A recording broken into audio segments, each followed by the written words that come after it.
Aaron Glenn doesn't want Aaron Rodgers back. Reports from Adam Scheffler come out today saying that Aaron Rodgers flew all the way back to New Jersey to meet with the Jets, where the Jets told him that they would not be needing his services next year. So as a Jet fan, in my eyes, I think this is a great move because Aaron Glenn can't have the Grim Reaper of head coaches in his office, which is Aaron Rodgers. He can't come back to the Jets because he did what kids do to Robert Saleh when they have senioritis in high school, okay? He was throwing paper airplanes at his back.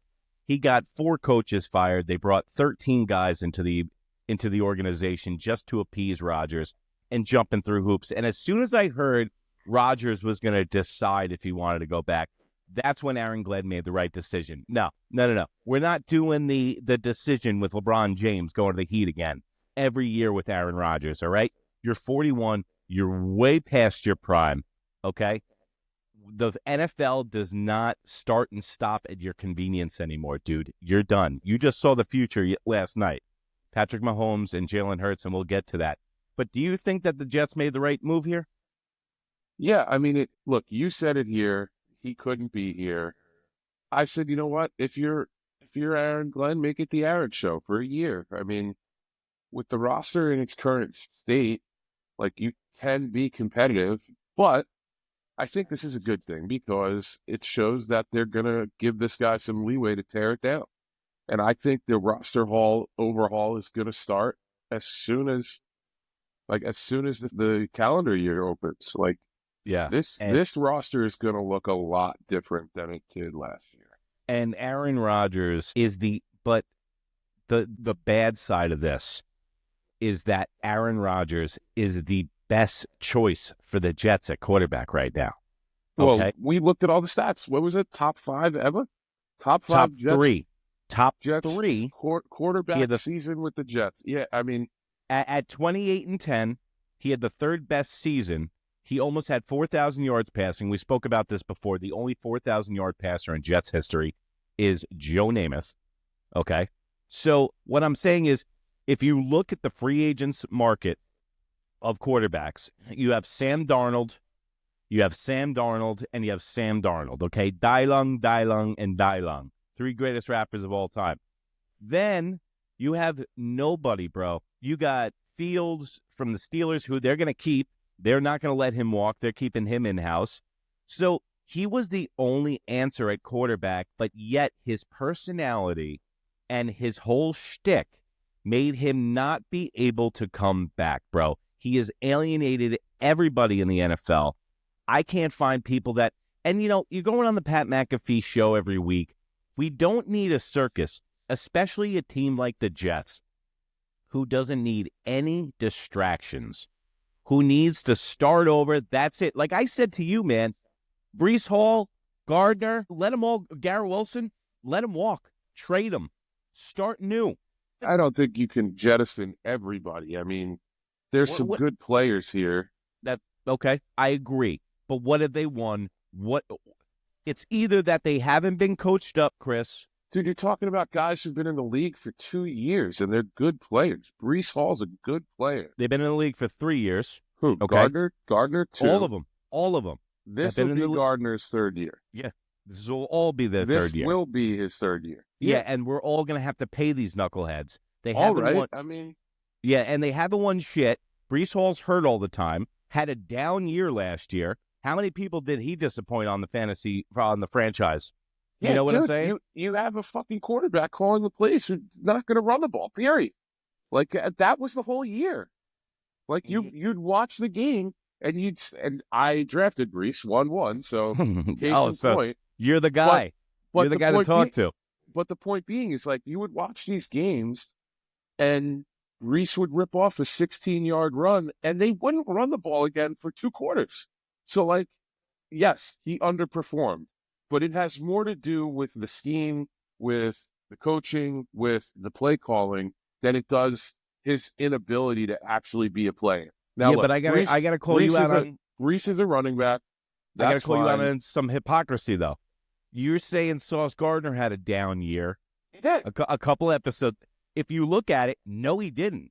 He was like the 3rd best cornerback in the league. So Brees Hall might have been the 12th best running back in the league. And yeah, like you said, okay, I totally agree. A fish stinks from the head down. So maybe he didn't get the reps. Maybe he didn't get the support he needed, okay? All I know, dude, is this is the third year. Everyone's talking about him becoming Marshall Faulk, and running backs fall off of trees, bro, okay? We got a guy behind him from Wisconsin, Allen, who's 21, who's going to take his job next year, okay? He's going to be the dude next year. I think what the New York Jets need to really focus on is that defensive line, bro. We watched it last night with the Philadelphia Eagles. A defensive line can take over a game. Look at the New York Giants beating the New England Patriots twice. What was the difference? It was defensive. It was the defensive line. Offensive line, defensive line. That's exactly what you build from. So Aaron Glenn throwing Aaron Rodgers out of the goddamn building is the best and worst thing that could happen to the Jets. So they're caught in a conundrum here. You know, they're not tanking next year. They're going to be a hard-nosed team. I'm feeling that, okay? So are they going to go with the Florida State quarterback that's the backup, who's coming off of ACL surgery? Yeah, you know, I think you got to give Aaron Glenn and the new GM a little bit of time. I think you need to really, really look at the roster and see who wants to be here. And, dude, I'm sorry, I don't think you're going to be competitive with any of the quarterbacks that are out there. Like, I they're just not don't. going to.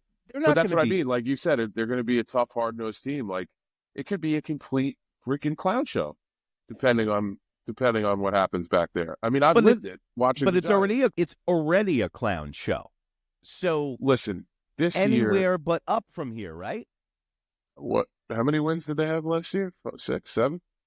No, like 5. Was it 5? Yeah, I think they wound up with 5. Yeah, I guess you're kind of at the bottom. Yeah. So no. Listen, man. But I'm not expecting. See, right.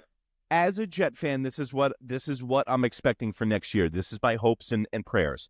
Consistency, hard play, guys that look like they give a shit. Running the ball. How about that? Let's run the ball and let's play some defense. And if you do those two things, you can load up next year with a quarterback and some offense. This is steps, man. We ain't going to do this overnight, obviously. We're not going to shock the world and come out. But I'll tell you this, the Jets do have the talent on the team. If they get a guy that just snaps these guys out of it, it is a possibility. So everyone's on the books, right? Hall, Gardner, and what the fuck? Why don't Garrett Williams? Wilson? I always forget Garrett Wilson's name. So look, there's a lot of guys. I mean, you're going to take a step back with DJ Reed leaving because they're not going to pay him, and he is the number one quarterback on the market this offseason. So yeah, guy's a stud.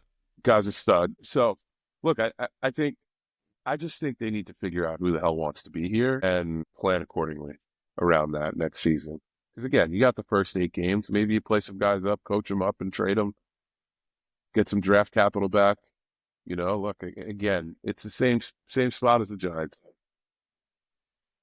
I look at all these mock drafts and it's like, oh, take the Travis Hunter guy. Oh, take so-and-so. Take the quarterback. It's like, dude, for 10 years, we haven't been able to field a competent offensive line. And we've invested a ton of draft capital.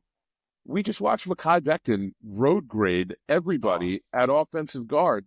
Yet the Giants are sitting here with this bum, Evan Neal, who refuses to play guard. Get him off the team. Like, you know, slide him inside. Do something. You had to bring up Mekhi Becton? I just watched Barkley win a freaking championship, so, you know.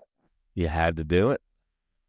Yeah, because those guys are freaking ballers. That's perfect, because I have a question for you. I have it written down in my playbook here. What do you got?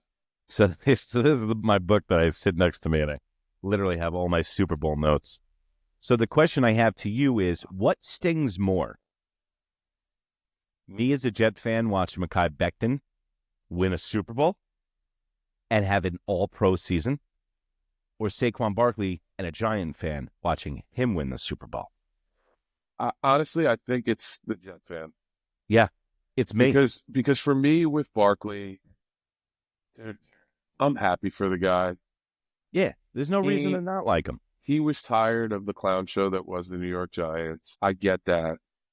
He turned down an offer that was bigger than what he got from the Eagles the year before. He did not want to be in New York anymore, and I don't fucking blame him.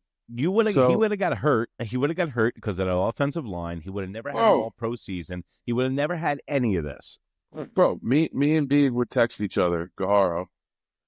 We would text each other and be like, God, look how awesome this guy is when he's getting to the second level untouched. Barkley Yeah, on the Giants had to juke 7 people out on his way to the line of scrimmage. So like, yeah, that's the old chicken and the egg thing, though, because it's like you look at Shanahan when he was the coach of the Broncos for all those years, and they just had fucking bags of potatoes in the backfield, and they had 1,000 yards totally. rushing every When single you year. have phenomenal offensive lines, you can do that. And he But had Saquon is good. We're not saying yeah, that. Saquon has talent that, Saquon is a is top godly. 3 running back in the league in terms of talent. That is undeniable. Oh, I think he's the most talented running back in the league. I think Yeah, definitely. right. But the reason that it hurts, I think I agree with you as a Jet fan that it hurts more is because this was the number one draft. This was a first rounder that we had. He was an early round pick. He could never stay healthy. He could never be on the field. And then he goes to the Eagles, man, and that little bit of coaching turns this guy's whole life around, man. This guy looked like he didn't even know how to play football, Chris. Then he goes to the Eagles, and they coach him up in one offseason, and he is a goddamn star. But then that actually proves that speaks more to your point, is that the fact that these guys don't like these clown shows. So maybe Becton was like, my elbow. Oh, my arm hurts. I don't want to fucking play for these guys. I don't want to. I really think that guys, when they're on a team like that, I think that they see that reps with a losing team, like the Jets, that aren't going anywhere, that you're not working towards a ring. It's like, yo, dude, I'm going to bag out. I'm still getting paid the same amount of money. I'm omitting this year. I'm not putting myself at risk to win 3 games for the Jets. Yeah, but I don't know, dude. These guys are ultra competitive.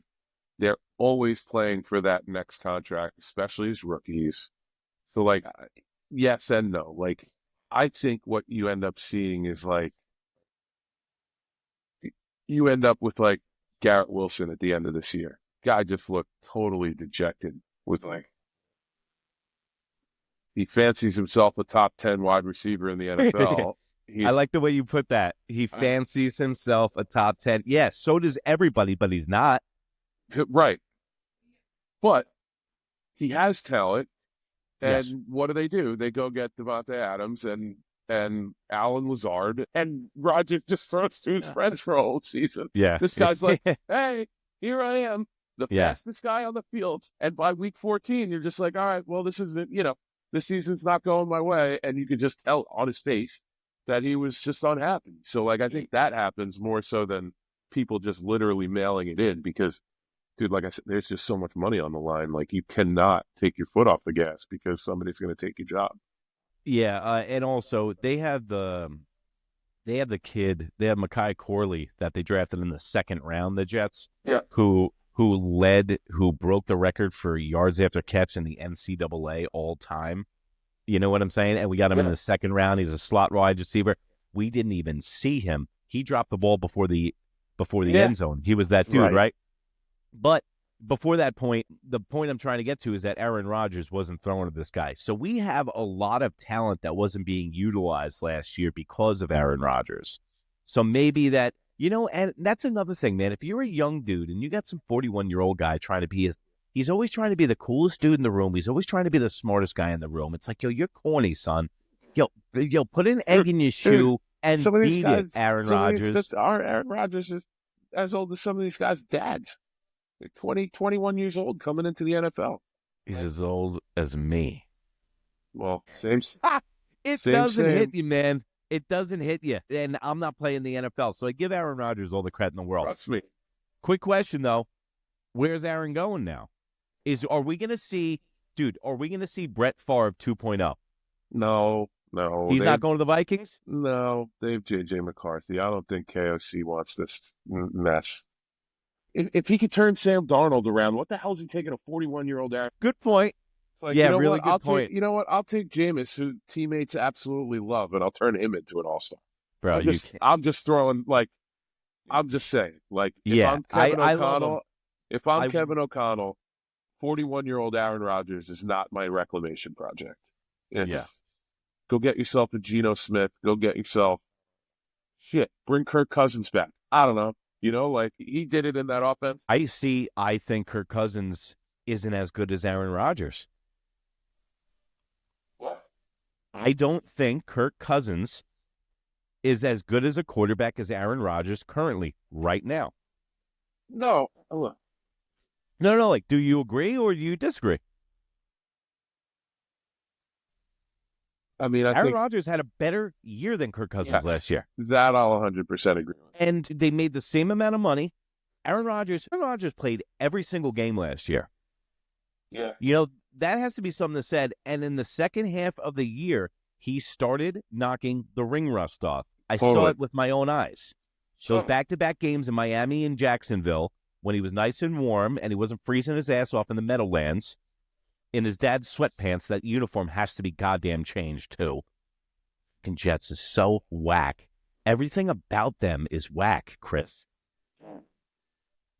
Well, speaking of whack, let's go to the Super Bowl. Awful. Is this the worst Super Bowl you've ever seen? I think it's got to be.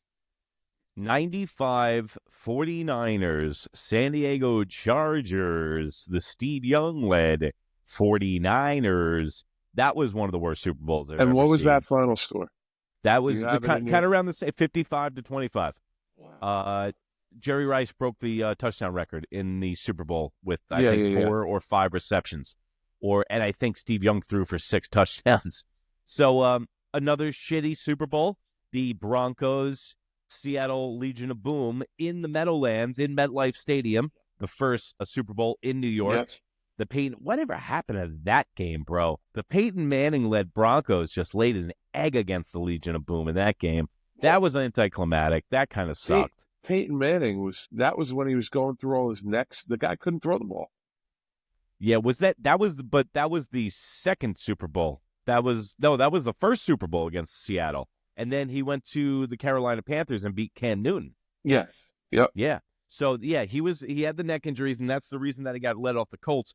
But he was still good enough to get to the Super Bowl. But the Legion of Boom that year just had everything. And we could have had, as the Jets, we could have had Pete Carroll, the only man that's beaten Peyton Manning by more than 41 points. The other guy was Herm Edwards in the playoffs, but that's neither here nor there. So the Eagles shocked the world. I was completely wrong. I sat here on this show telling you to bet your home on the Chiefs across the board, given the points, money line, and the over. I hit on the over. But yeah, terrible. If you had any prop bets, everybody lost those. You know who the biggest winner yesterday was? Las Vegas and Kanye West. Because Kanye West's commercial won the night. Did you see Kanye West's commercial? No.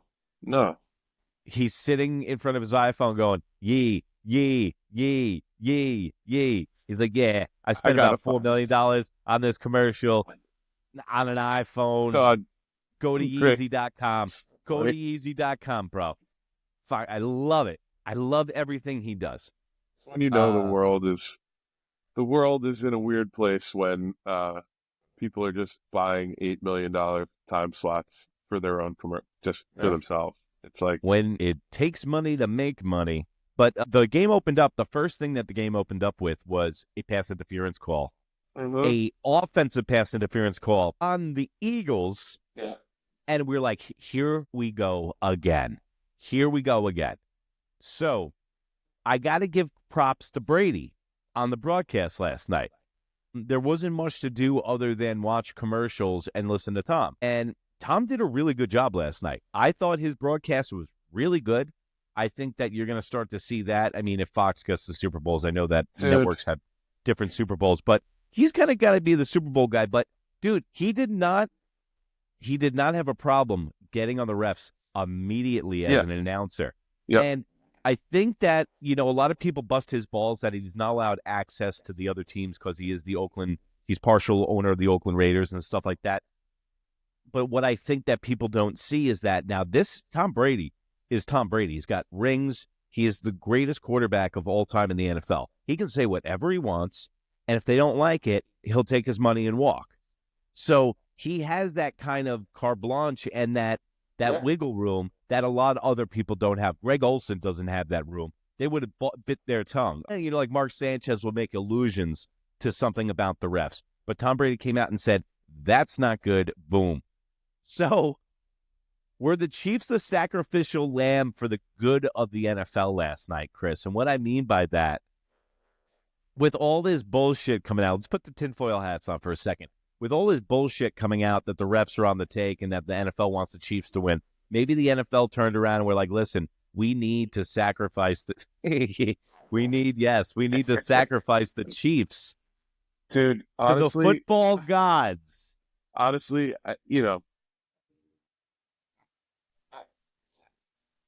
we always say where there's smoke, there's fire, but like the reality is they just got so utterly dominated. Like they wasn't shook. They looked like they'd never been in a Super Bowl before.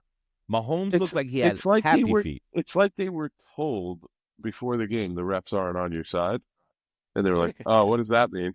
Like, yeah, I'm not getting 17 roughing the passer calls today. Wait, what? Yeah, this football game's a lot harder when it's not put into my lap. Let's go commercials. Orlando Bloom commercial, Carnival commercial, dog shit. T-Mobile and Starlink. Chris is telling me I'm going to get a Doge commercial all night. Dude. So I'm here waiting for them to bust open the books like Bar Rescue. But the Elon commercial last night, Chris, was the T-Mobile Starlink commercial. Yeah. So I got T-Mobile, and now I got a satellite phone.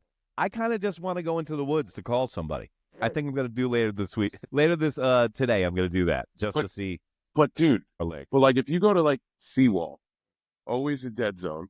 Yeah. A road by where we grew up. Yeah. Does the phone work? Yeah. Like, does the phone work the whole way down? Okay. So for everybody at home, just to let you know, we live on Long Island. We live right on the water. So our phones are doing the limbo in between getting the signal from Connecticut and getting the signal from us. So it's just caught in the middle, just does that. If I don't have my phone on service, on Wi-Fi, I'm not getting dog shit. It's bad around here. It's really bad. It's 1988 here. So now I got a satellite phone, and now I got Starlink. So holler at your boy, Elon Musk. Thank you. And also thank you for giving Wi-Fi to people in Kenya in the middle of nowhere. Any commercials that you like, Chris? Honestly, I was at a Super Bowl party. It was really hard to like actually watch and listen to this. Yeah, the commercials. I got to admit, I had a great time last night. I finally, the only Super Bowl I picked not to go to a party so I can concentrate on it for the show and watch it. And the game is dog shit. The game is utter and absolute dog shit. I'll tell you what else is dog shit. I got a little kick out of the Manning kick of destiny. Manning's always make stuff better, okay? Just like my brother texted me yesterday, any commercial that has a Manning in it makes it exponentially better, which I agree. But did you see what they tried to do to us yesterday in the pregame? They tried to bring the third Manning brother. Yeah, he was hosting the kick of destiny. Okay, real quick, NFL. No. We've already got two Mannings, all right? And we're going to have a third. That's enough, yeah. So I see what they're doing, Chris. They're trying to get cute. They're starting to slowly let the air out of the balloon, which is the third Manning brother. By the time the son who plays for Texas is drafted by the New York Giants, now we can have the triplet Manning brothers. And then make more money off of it, and then talk about that, and then get his dad involved. And then, hey, we got a dog named Peyton. And then also, I don't want to see Snoop Dogg's stupid chihuahua face anymore, okay? You look literally like a dog now. You look like a chihuahua, and that Tom Brady commercial is awful. You were convicted of murder, you're a felon, and you and Martha Stewart decide to be criminals, and then the world loves you. I have no reason why to love you. You hosted the ESPN Awards, was awful, terrible. Just, I don't get it. What is the big thing about Snoop Dogg? Why? I don't know. Like, he was cool like 20 years ago, bro. Dude, he's the Illuminati. Come on, get with the program. He's part of the Illuminati. Well, I don't want to end up in a ditch, so I'm not going to touch that. Mahomes seeing ghosts, second half. Look, Huge interception on the own 5. Never seen the Chiefs and Mahomes have happy feet and this nervous. Are we so going to hear something come out, dude? Did something happen Super Bowl week? Did something happen in New Orleans what do you mean? for this team? Like, I don't know, strife? Like, okay, like for instance, it's got the similar score to the Buccaneers-Raiders game. Oh yeah, I know what happened. You know, when the center bugged out, I know what happened. Barrett Robbins when he went to Yes. yeah. So what I'm saying is, like, when you have a performance like that from the Chiefs, Dude, you know, when everything goes wrong, I understand. I played athletics. Some days just You don't have shouldn't it. be on the field, and you don't have it. But like But maybe I don't know I know what happened. I know what happened. what happened.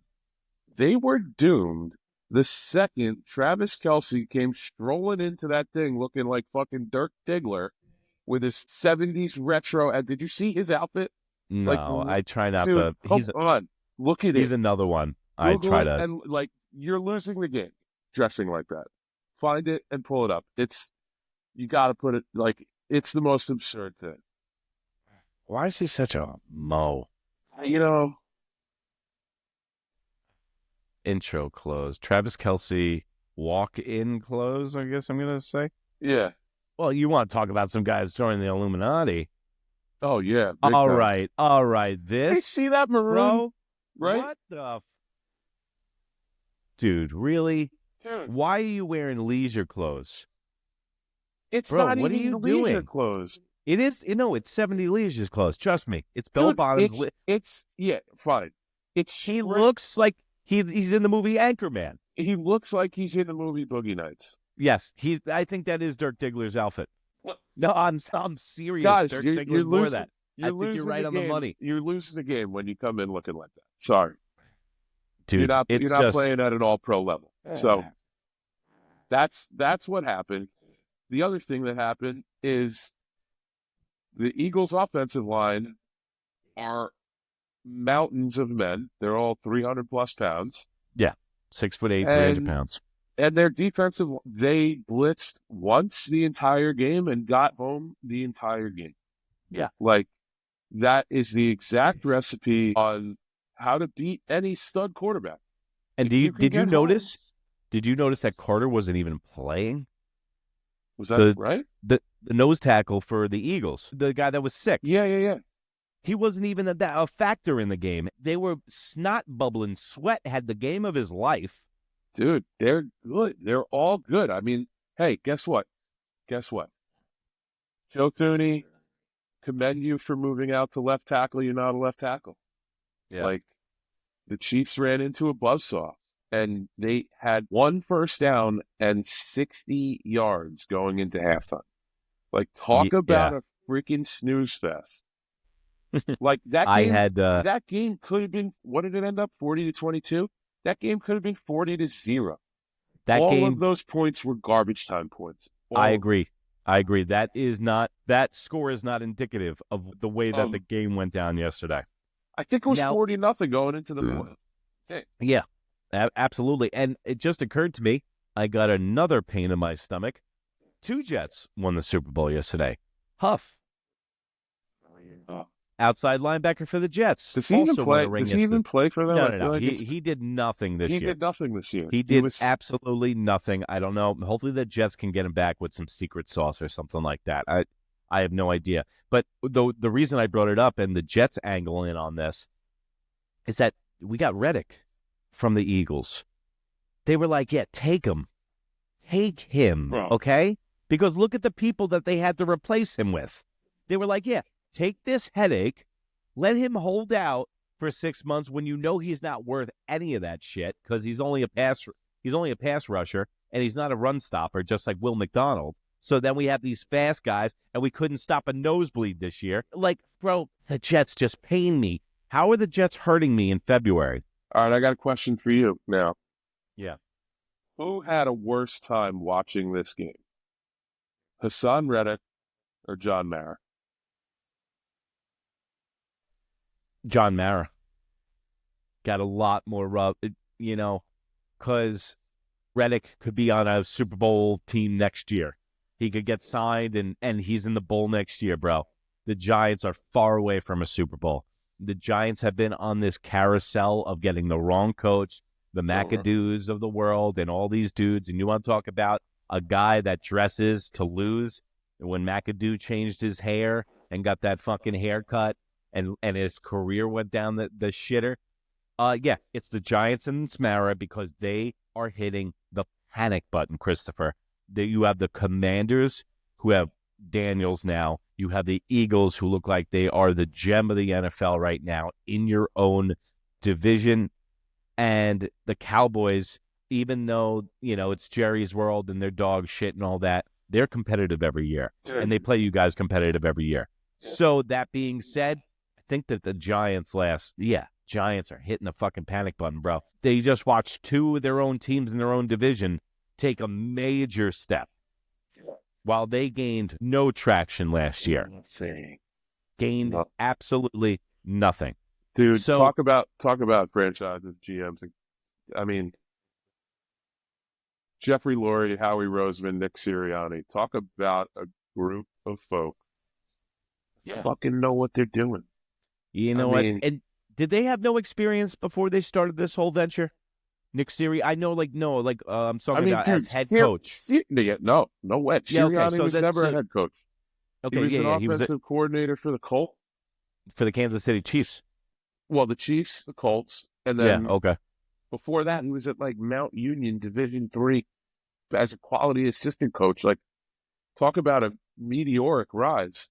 But Roseman is the freaking architect. He's the guy trading for A.J. Brown. He's the guy drafting Hurts.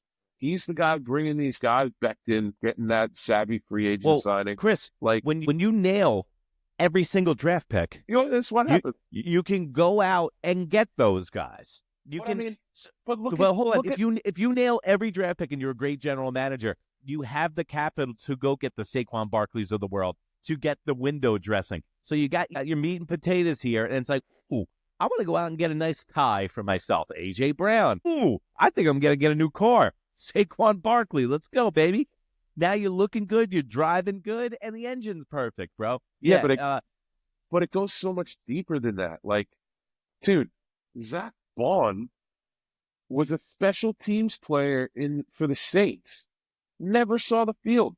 The guy was a defensive player of the year candidate this year. He got signed on a 1-year deal for very little money and played at an all-star level. Finding those gems consistently in the NFL is really fucking hard. And this guy makes it look like he's reading a book to kindergartners. Yeah, I'm really pumped about the fact that when we talked about the new Jets coaching tree and the lack thereof of inexperience, and I see a team like the Eagles and I see a team like the Lions, these young guys that were a group who started from nothing, who came up from nothing together, who trust each other, who are the young minds of this game. I just see a lot of inexperience, man. It could go really bad, and knowing the Jets, it usually does go poorly. But then if you see a team like the Eagles, man, and you see even the Washington Commanders, and you see the way that these guys run their organizations and run their general manager, I'm pumped to have a new general manager and a draft coming up, because it's like when Saleh and Douglas were part of this team, Douglas was not the problem, bro. Douglas had good draft picks. And also Zach Wilson came down from the owner. He did not draft Zach Wilson. He drafted Breece Hall. He drafted Gardner, Garrett Wilson, McDonald, Becton, who's killing it now. Huff. Yep. He drafted a McDonald, Clemens, Jermaine studs, Johnson, the defensive tackle. Quinn Williams. So he has drafted a shitload of talent. He was not the problem. When I sat there and I knew Robert Saleh was the worst head coach in the football league, and we had the worst, I said it, look on my Instagram page, New York Minute, NEWYRKMIN, June 12th. I said we have the worst head coach, the worst general manager, and the worst offense coordinator in football. That's what happens. Dude, NFL coaching. Baseball, set it and forget it. See you in 162 games and keep the locker room okay. Basketball, you're a glorified babysitter. Okay? Hockey coach is the next thing to football coach and general manager, you have the biggest impact on the sport and the game itself. But football is another goddamn level. And I was thinking about what you were saying on the show the other day, Chris, and you brought up an excellent point when you were talking about making it into the NBA. Because I had always spoke about how hard it is to become a Major League Baseball player, right? Because there's about 1,200 guys out of the world's population. And then I was like, holy fuck, the NBA has like 600 guys in it. And that is more of a global sport than baseball is. So, like, we're starting to see the talent, like, the levels we're talking about here. Okay, we saw UFC this weekend. We saw the Super Bowl this weekend. We got to see NBA this weekend, the Celtics and Knicks. So we got a taste of everything, a nice little potpourri, as I like to say. Bro, football is on another goddamn level, man. It is just so serious. It is so, like, you have to be so goddamn good to get into the NFL, Chris. Like, you have to be so talented and so gifted. And even if you are, you'll probably be on the third string. Dude, I mean, much bigger pool of players. 52 guys on the team. 52 guys on the team. I feel like the NFL is, I don't want to say it's harder. I don't think it's harder. I think the NBA is the toughest ticket in town because, I mean, we're seeing all the abroad folks. Is it? Yes. But is it, bro? Load yes, management. dude. Yeah, but hold on. But load management. No, I'm saying to break into the league. Just I don't think so. What do you think is more competitive right now? College basketball or college football? Basketball. I don't think so. If you look at the quality of college basketball, it's gone into the fucking toilet. Then how come in the NBA you don't find an undrafted free agent that becomes an all-pro in the NBA? It doesn't fucking happen. Doesn't happen. You want me to list a bunch of guys? Sure? I was being facetious, but like LeBron James, Tracy McGrady, Moses Malone. Undrafted. Yeah, they came out of high school. They're not drafted. They're all drafted. What are you talking about? LeBron James picked 1-1. I'm saying undrafted guys that come out of nowhere. Victor Cruz shows up to the Giants with with an invite and makes an impact. Like, so you're saying like there's more Victor Cruzes than Jeremy Lin's? 100% in the NFL. Okay, all right. So like that, there's just the talent pool is so big, it's impossible to see everybody. It's impossible to scout everybody. In the NBA, guess what? There's 2 rounds in a draft. There's 64 picks a year. Like, you pretty much know who's getting picked from the beginning of the year, who's going to be drafted into the NBA.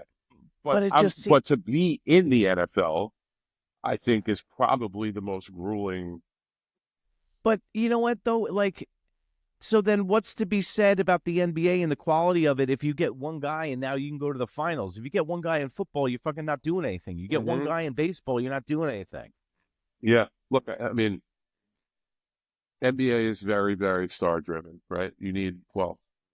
Now you need 3. You used to only need 1. Yeah. You know, back in the late 80s, 90s. Well, even the big three is starting to close up. I love how sports do that, by the way. You know, it goes in waves. Oh, totally. Where you had, you know, let's say our Detroit Pistons, not the bad boys, but like, you know, the what's called the Malice in the Palace Pistons. Yeah. You know, they were the answer to the big 3. Like, you know, they were before the big 3. They were a team. Yeah. They were all solid players. Kind of reminds me of the Knicks right now. Kind of like the same, you know, everyone scores about 22. Everyone scores 22 points on the team. Then it was like, okay, we got to beat the Pistons somehow. Let's make a mega team. Let's go big 3 in the Heat. And then that worked out kind of. And then the Brooklyn Nets big 3 was the death of the big 3.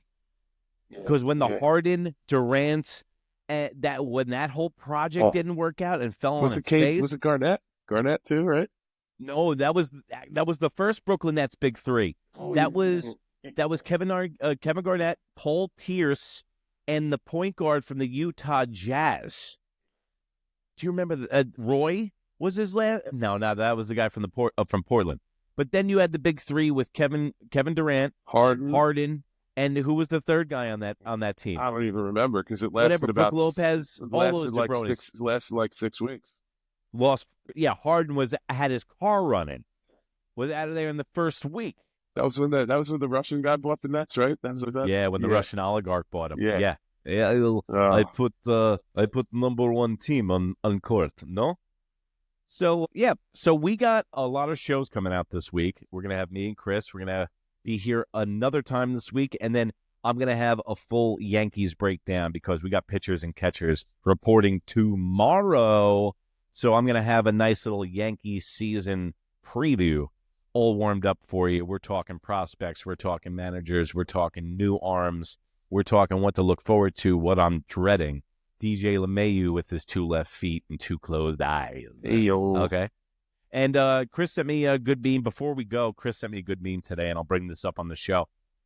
I keep seeing flying around that Verdugo and Rizzo have still yet to be signed in Major League Baseball, and both of them started the World Series for the Yankees last year, so we wonder why we lost. It was so shocking to me. They haven't garnered any interest since free agency.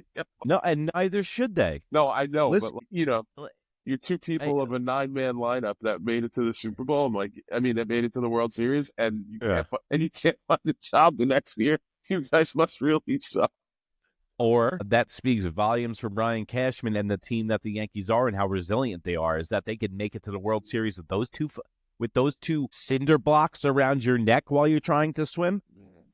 Hey, I got to admit, though, Verdugo in the playoffs was not that bad. No. Verdugo was good. He played solid defense. He had a 280 average. He had 280. He wasn't bad. Rizzo after the concussion, they should have let him go. The only reason that Rizzo was on the team, he has the same dog as Aaron Judge. And don't be a dog and go to Instagram, New York Minute. That's NEWYRKMIN. Also, check us out on Spotify and YouTube. You're going to be able to see. Also on YouTube, I go over ESPN videos. I do some hot takes. I do some commentary. And then also me and Chris, we're about 2 or 3 times a week leading up to the Yankee season. And I'm going to be going down the spring training, man on the street segments. We're going to have a bunch of shit for you guys coming up. And also thinking about doing a 64-man tournament for the best pro athlete from 1995 to present day. And me and Chris are going to break it down bracket by bracket. Episode by episode. We got Ovechkin going against Crosby. We got Michael Jordan head up against LeBron James. Okay? And we're going to answer it for you, and we're going to get to the bottom of it. And remember, if you can't be good, baby, be bad.